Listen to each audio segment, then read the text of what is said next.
What's up everybody? Welcome back to the Ride and Dad channel. My name is Chris and I currently ride a 2020 Harley-Davidson Lowrider S.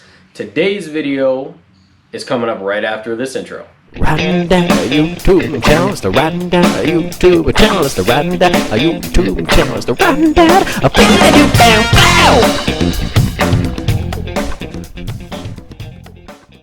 Alright, so today's video I was nominated by Moto22. So if you don't know his channel, go ahead and check him out. Cool guy, very interesting videos, a lot of destination riding and stuff on his channel, so pretty cool to watch. Before I start this, I want to again say just thank you to everyone who always includes me in these kind of videos. I enjoy doing this. I like it.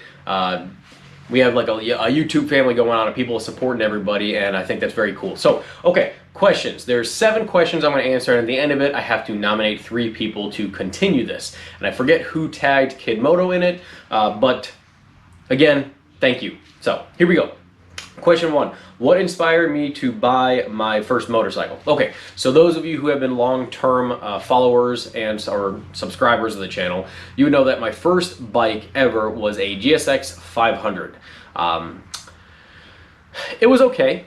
Looking back, it was okay. At the time, I thought it was the best bike in the entire world because it was the first bike that I had owned. So, what inspired me to get my first motorcycle? As a kid, specifically a male child, I think that a good 90 or more % of the population thinks that sport bikes are just the absolute coolest thing in the entire world. And I was no exception. For a while, me and my buddy Brian, who you guys have seen me talk about a million times on the channel, when we lived together, we would basically Google bikes pretty much every single night and basically just dream of one day actually owning them and being able to ride them and everything like that. So one day I basically took my motorcycle class. I think at the time I had a Raptor 700, some ATV, and I basically traded the Raptor for a guy from Craigslist for this GSX 500. And it wasn't that the GSX 500 was necessarily my first choice of a bike. At the time, I really wanted a sport bike, again, because I thought it was just the absolute coolest thing you could do as a human being. And then that was the only guy that was going to trade for mine, and I had 0 cash to throw at it, so that was kind of my only way into it. So that is what inspired me to get my first bike.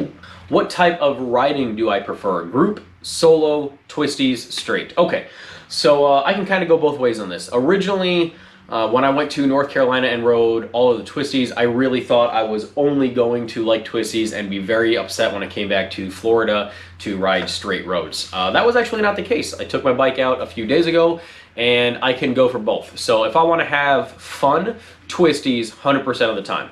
But sometimes riding a bike is not about just having fun doing the ride. It's about taking time to yourself, de-stressing, kind of just becoming one with the road and the bike. And for that, straight roads are nice because I'm not saying zone off as far as not paying attention to the street, because you always got to pay attention, especially on a bike, way more than a car. But you can kind of pretend the rest of the world, everything doesn't exist, and you don't have to pay as close attention to the road and everything that's going on straight lines as you do obviously with twisties. Twisties, there was a part of time on the Tail of the Dragon where I actually couldn't even tell if my music was playing or not. At the end of it, I realized it was in my helmet, and I thought it was off originally because that's how focused you wind up getting into these streets, especially when it's places that you've never ridden before, or you're extra careful about it. So, speaking of Tail of the Dragon, behind me is my Tail of the Dragon video. Go ahead and check that out. I'll link it right up here, so you'll see it. And then group or solo. So, I can also go both ways for this. I do like solo primarily because it's just what I'm used to. Solo is nice because there's no pressure to follow anybody. There's no worrying about other people's riding styles. So solo is pretty fun. For me, I like solo to kind of, again, get away and de-stress. The bike is a way of pretending the rest of the stressors in life don't exist and just doing something that I enjoy. So in terms of group riding, I also really like group riding. Again, North Carolina, I went with my buddy and his family. I know them, I trust them. I know my buddy's riding style because I rode with him all the time when he lived over here. So it wasn't, you know, an extra kind of stress or anything like that, and that was really fun doing that. So I can do group or solo pretty much about even. Now, if you're going to talk about like big meetups, sometimes they have like bike nights and rides to or from bike nights, stuff like that I used to do in my early bike riding days.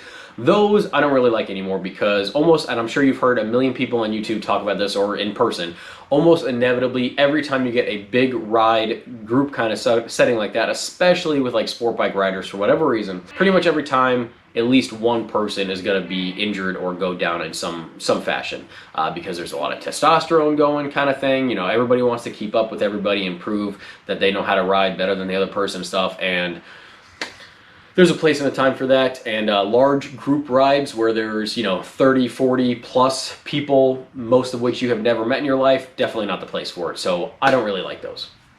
What is my favorite trip to take, day, weekend, or longer? Okay, so the only trip I've taken via motorcycle so far is the North Carolina trip. And that I drove up in a van primarily so I wouldn't get kind of tired of the bike. My bike is not set up to be touring. My bike is set up to be fun twisties bike. So I would say I like week because I like being at the destination where I'm going for a while. I don't like the drive to and from home as much. So I think a weekend would kind of suck if you were just doing like 1 or 2 days. If it's somewhere local, probably not that bad. I will say that, actually, you know what? That's another question I'm not going to jump ahead.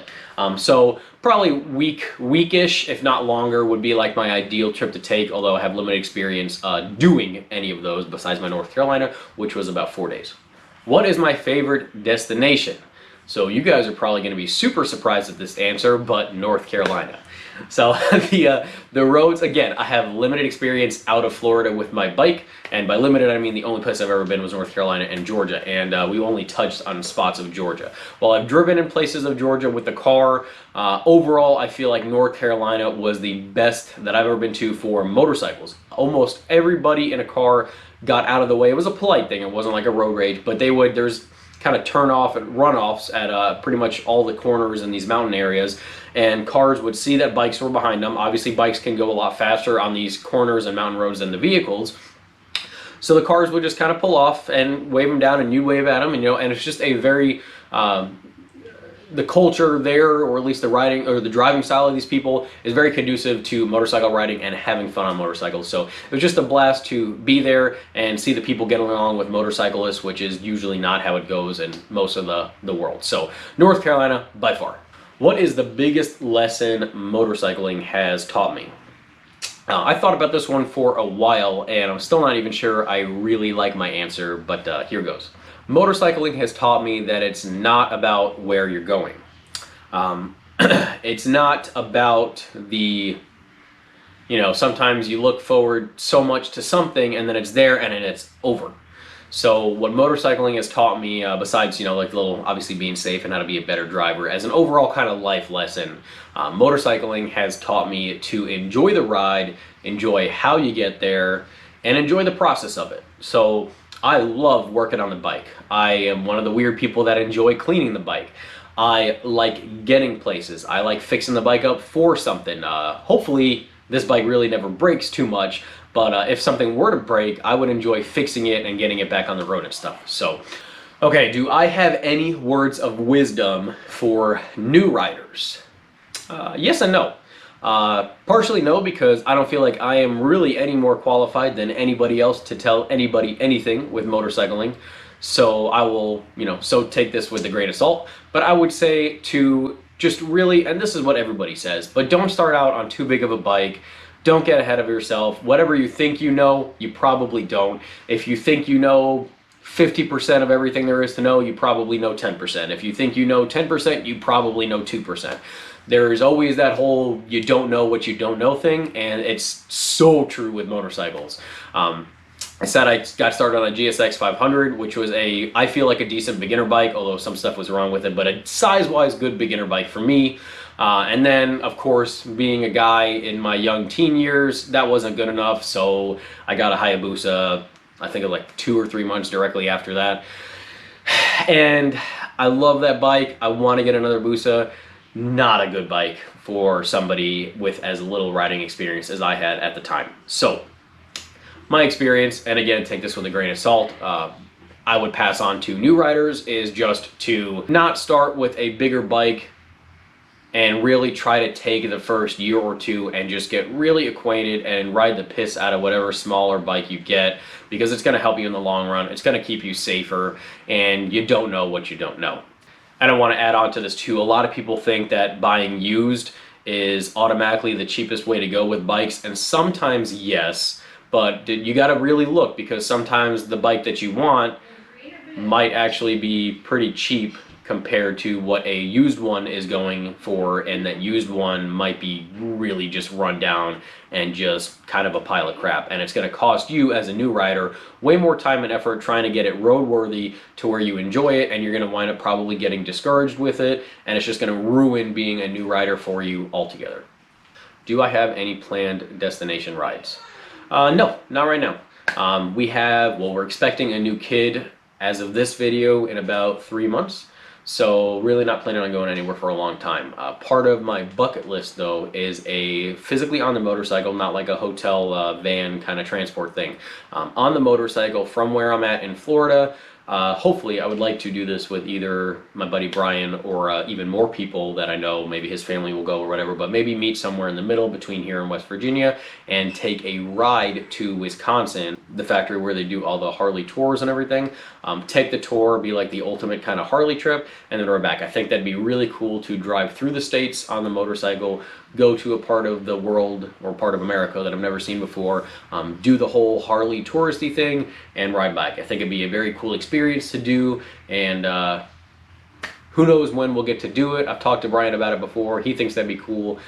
So maybe sometime in the next 5-10 years, hopefully. We'll see. You gotta subscribe to see it. Okay, so those were the 7 questions, and I hope you guys enjoyed my answers, and maybe 1 or 2 of them will help somebody out. So the next part is that I have to nominate 3 people for this, and it actually wasn't as hard as my other nominations in the past have been. So you can't nominate people that were already nominated, and as far as I know, these 3 people have not been nominated for this yet, so hopefully they have not been as of my release of this video. If you have, let me know. I'll comment and tag somebody else in it. So here goes. The first one, which is actually really cool for me, a couple people, including myself, have been bugging my buddy Brian to start a YouTube channel of his own for stuff that they do. So he finally started it.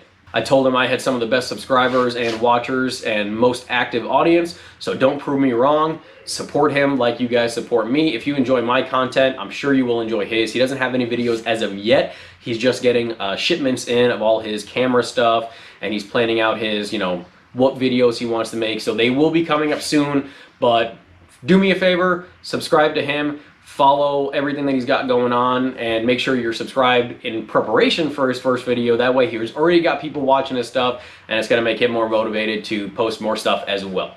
So Brian's going to be the first one. This next one is not from America. He's from Canada. So I'm interested to see what his answers are going to be from this, and if they're going to be a little bit different because he's not from the world that I live in and know every day, even though very, very similar. His name is Man Kev 2001. Again, like I said, he rides in Canada. He already has quite a bit of videos posted. He's right around the same subscriber count I am right now, so please show him love as well. Hit subscribe for his stuff, watch his stuff, and obviously stay posted and wait for him to post this video. And the last man is Qui3t Man Rides. He's not new to YouTube, but recently he's been actually posting regularly and trying to actually do something with his YouTube channel. The quality of his videos is really good compared to what it most of the time is for somebody kind of just starting to post regularly. Like, my stuff was crap. So his quality of videos is good, so you don't have to worry about all this blurry crap that you see a lot of times with people, which is discouraging. And his big thing, not only is he a good supporter of mine and we comment on each other's stuff, but his big thing is he doesn't really care about subscriber count as much as active subscribers. Obviously everybody wants more people to watch their stuff and interact, but his big thing, like mine, and I think like most people who genuinely care about their content, is having active subscribers, commenting, interacting, all of that stuff. So be an active subscriber of his, watch his stuff, stay posted for this video as well. I hope all 3 of these guys appreciate my nominations for these. I watch all your stuff, except Brian, he doesn't have any stuff, but I watch his life. So make sure you check out all of these people's stuff and subscribe to them and show them the same appreciation you show me. That is going to be it for this video. I would like to say something though. In a couple videos ago, I forget who it was. I wish I remembered and I found it, but I couldn't find it when I was looking. Somebody said I needed a haircut. Well, I got one yesterday. Not because you said it, but because I get one about every month and it was just time. So, fresh cut, fresh video. Hope you guys enjoyed.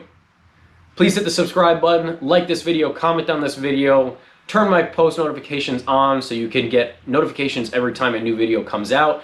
Wednesday and Saturday. Wednesday at noon, Saturday at 7, my time in Florida. Every week, 2 videos. Until next time, guys, ride safe, have fun. Dad out.